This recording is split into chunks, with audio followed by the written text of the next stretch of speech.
नमस्कार दोस्तों, मेरे YouTube चैनल में आप लोगों का स्वागत है। दोस्तों, आज के वीडियो में हम आप लोगों को बताएंगे वॉशिंग मशीन के बारे में। तो यहाँ पर सबसे पहले हम स्विच के बारे में आप लोगों को बता देते हैं। और ये जो ड्रम देख रहे हैं, वॉश के लिए ड्रम है। जब यहाँ टाइमर स्विच को हम घुमाते हैं तो वॉश मोटर वाला जो ड्रम है, जो मोटर है, ये बिल्कुल चल रहा है। और ये बीच वाला जो स्विच रहता है पानी निकासी के लिए, बाहर पानी निकालने के लिए ये स्विच काम करता है।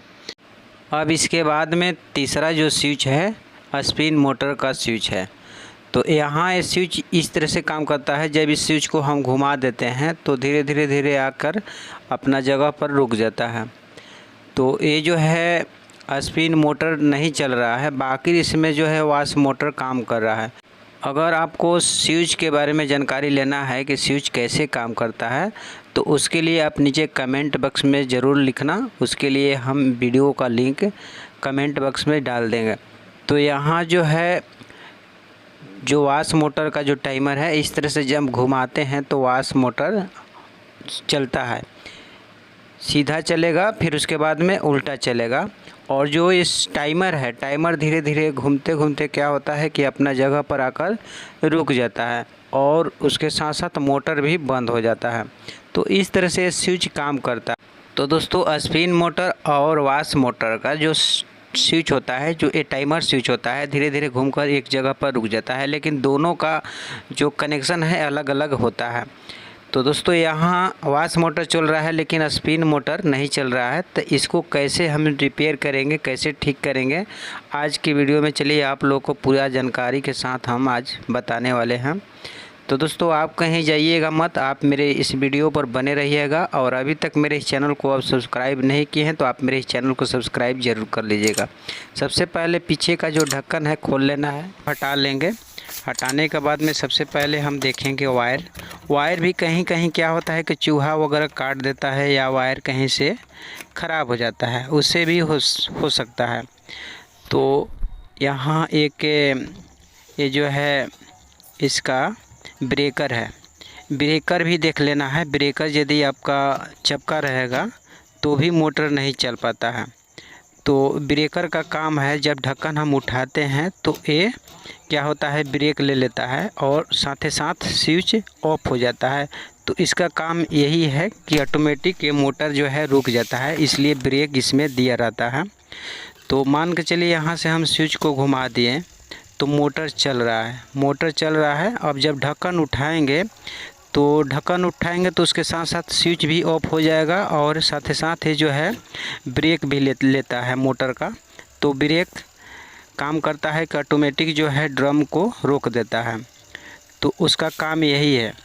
अब चलिए इसको हम चेक करेंगे। ये जो है टाइमर स्विच वॉश मोटर के लिए, तो वॉश मोटर चल रहा है। वॉश मोटर का मतलब है कि दोनों तरफ से चलता है, केवल उसमें स्विच नहीं रहता है, डोर स्विच इसमें नहीं रहता है। लेकिन स्पिन मोटर में डोर स्विच साथ ही साथ ब्रेकर भी रहता है, लेकिन वॉश मोटर में ब्रेकर नहीं रहता है, केवल टाइमर रहता है, आगे पीछे करके चलाता है। तो यहाँ स्पिन मोटर का वायर है, 3 वायर है, एक ब्लू कलर का, एक भूरा कलर का, एक बैगनी कलर का। तो इसमें से एक वायर हम केवल देखेंगे कि कौन सा वायर कैपेसिटर पर डायरेक्ट गया है। तो यहाँ पर कैपेसिटर है, चलिए इसका कैपेसिटर है। यहाँ पर हम डायरेक्ट वायर देखेंगे कि कौन सा वायर जो है मोटर का डायरेक्ट कैपेसिटर पर गया है। तो इसमें बैगनी कलर का जो वायर आप देख रहे हैं, बैगनी कलर का वायर, ये डायरेक्ट आपका कैपेसिटर पर गया है यहाँ पर। तो इस वायर को केवल आपको छोड़ देना है, बाकी दोनों वायर में हम क्या करेंगे, एक अलग सा बल्ब लेंगे 220 वोल्ट का। तो यहाँ पर कनेक्शन लॉक है, तो नोज प्लास ले दाब कर लॉक को हटा लेंगे।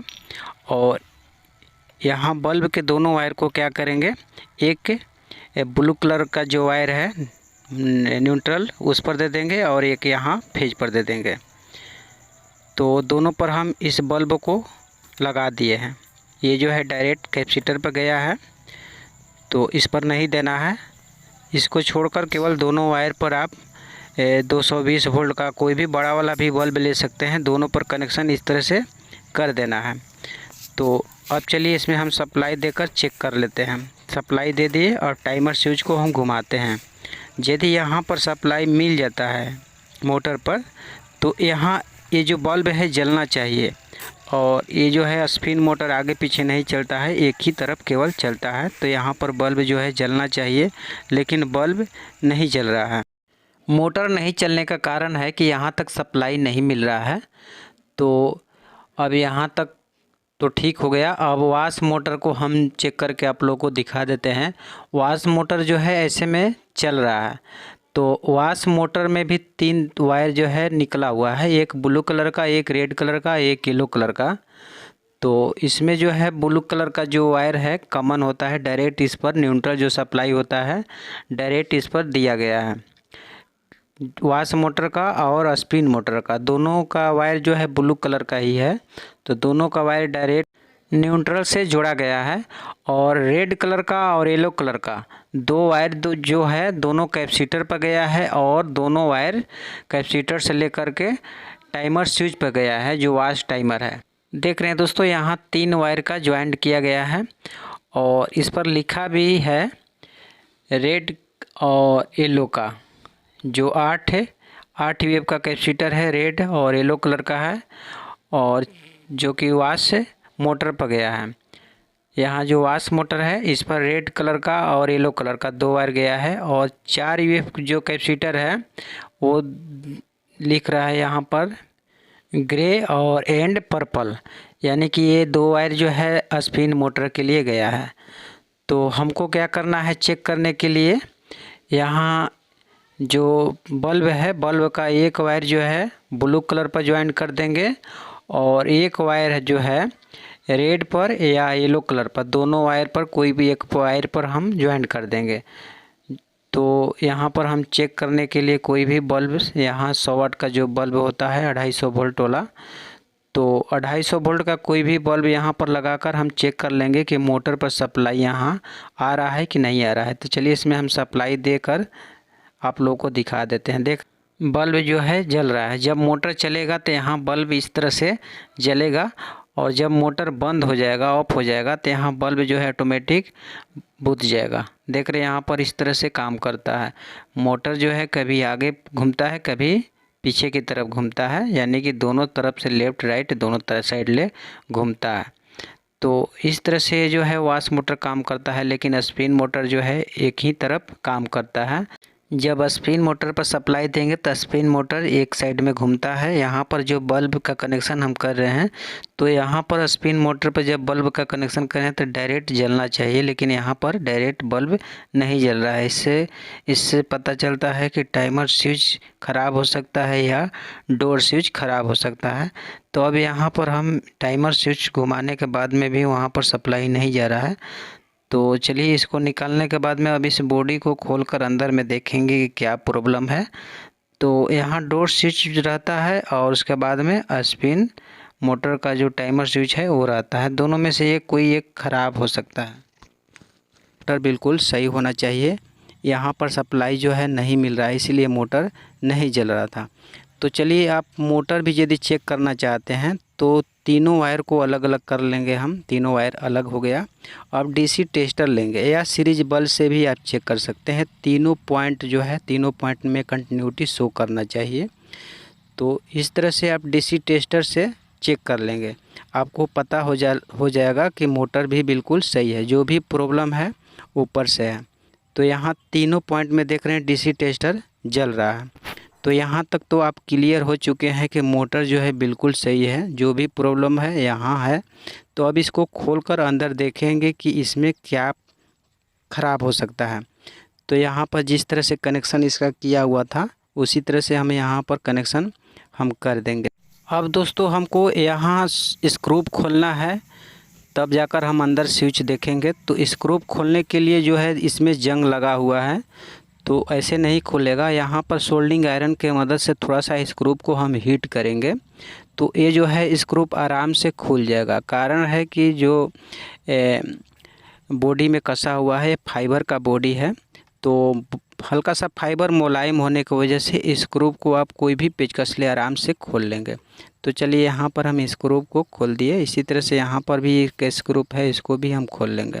उसके बाद हम अंदर देखेंगे कि क्या प्रॉब्लम है। तब तक आप लोगों से एक रिक्वेस्ट है कि आप यदि मेरे इस चैनल पर नए हैं, अभी तक मेरे इस चैनल को आप सब्सक्राइब नहीं किए हैं, तो आप मेरे चैनल को सब्सक्राइब ज़रूर कर देना, लाइक कर देना। और मेरा वीडियो यदि पसंद आए तो आप इस वीडियो को ज़्यादा से ज़्यादा शेयर ज़रूर करना। तो यहाँ पर हम क्या करेंगे, ये जो स्विच आप देख रहे हैं इसमें सप्लाई देकर डायरेक्ट करके हम देखेंगे। तो चलिए इसमें हम सप्लाई दे दिए। यहाँ जब टाइमर स्विच को घुमाएंगे, टाइमर स्विच जब घुमाएंगे तो क्या होगा कि यहाँ स्विच काम करेगा, यहाँ करंट आएगा। तो चलिए यहाँ से हम स्विच को थोड़ा सा उठा कर देख लेते हैं। देख रहे हैं स्विच उठाने के बाद में नीचे जो बल्ब है, बल्ब भी जल रहा है, उसके साथ साथ मोटर भी चल रहा है। यहाँ जब ढक्कन हम उठाते हैं तो स्विच भी ऑफ होता है, यहाँ स्विच भी ऑफ होता है और उसके साथ साथ ब्रेकर भी मोटर में लग जाता है। लेकिन वाश मोटर में केवल टाइमर रहता है, इसमें कोई ब्रेकर वगैरह नहीं रहता है। ये डायरेक्ट क्या होता है कि आगे और पीछे चलता है। टाइमर जो है घूमते घूमते अपना स्थान पर आकर रुकता है और उसके साथ साथ मोटर भी रुक जाता है। तो दोस्तों ढक्कन बैठाने के बाद में मोटर न चलने का कारण है कि आपका इधर से टूटा हुआ है। देख रहे हैं यहाँ पर जो लॉक है, लॉक इसमें लगना चाहिए। यहाँ पर एक डोर जो ब्रेकर का वायर है इसमें लगा हुआ है। इस तरह से जब ढक्कन हम उठाते हैं तो ब्रेकर लग जाता है और ऑटोमेटिक जो स्विच है, स्विच भी ऑफ हो जाता है। तो दोस्तों अब रह गई समस्या जो स्पिन मोटर का डोर है। डोर ले आने के लिए आपको डोर निकाल कर मार्केट में ले जाना होगा, या कंपनी के नाम से डोर मिल जाता है तो ठीक है। यदि आपका डोर मिलता भी है तो 1000 रुपये से कम में मिलने वाला नहीं है। यदि आप इसी को रिपेयर करना चाहते हैं तो उसके लिए आप नीचे कमेंट बॉक्स में ज़रूर लिखना। आपका कमेंट बॉक्स में हम वीडियो का लिंक डाल देंगे, उसके अनुसार आप इसको रिपेयर कर लेंगे। तो दोस्तों आज का वीडियो मेरा कैसा रहा आप नीचे कमेंट बॉक्स में ज़रूर लिखना। नेक्स्ट वीडियो में फिर मिलेंगे, तब तक चलते हैं दोस्तों।